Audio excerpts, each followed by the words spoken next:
بالغ آدمی کے لیے عقیقہ کرنا بہتر ہے یا قربانی کرنا بہتر ہے؟ سب سے پہلی بات یہ سمجھیں کہ عقیقہ کرنا یہ سنت ہے، نہ واجب ہے نہ فرض ہے۔ اگر کسی آدمی کے پاس استطاعت نہیں تھی اور اس نے اپنے بچوں کا عقیقہ نہیں کیا تو اس پر کوئی گناہ نہیں۔ اور دوسری بات یہ ہے کہ اگر کوئی شخص صاحب نصاب ہے تو اس کو سب سے پہلے شریعت یہ کہتی ہے کہ آپ اپنی قربانی کرو، آپ اپنا فریضہ ادا کرو، آپ اپنی ذمہ داری ادا کرو۔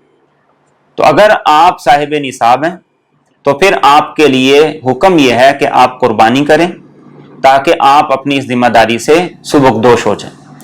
اور اس کے ساتھ اگر آپ کو استطاعت اللہ نے دی ہے، توفیق دی ہے، آپ قربانی کے ساتھ اپنے عقیقے کی نیت سے حصہ شامل کر لیں تو بھی گنجائش ہے۔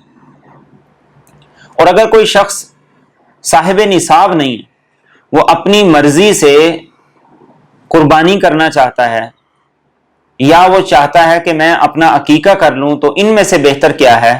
تو پھر بھی بہتر یہ ہے کہ وہ قربانی کر لے، اس لیے کہ قربانی کے دنوں میں قربانی کا اجر و ثواب ہر چیز سے زیادہ ہے، یہ عمل اللہ کی نگاہ میں سب سے محبوب ہے۔ لیکن اگر وہ صاحب نصاب نہیں ہے، اس نے قربانی نہیں کی اور اپنا عقیقہ کر لیا جانور میں حصہ ڈال کر، تو ایسے آدمی کا عقیقہ درست ہو جائے گا اور قربانی چونکہ اس پر واجب ہی نہیں تھی، اس پہ گناہ بھی کوئی نہیں ہوگا۔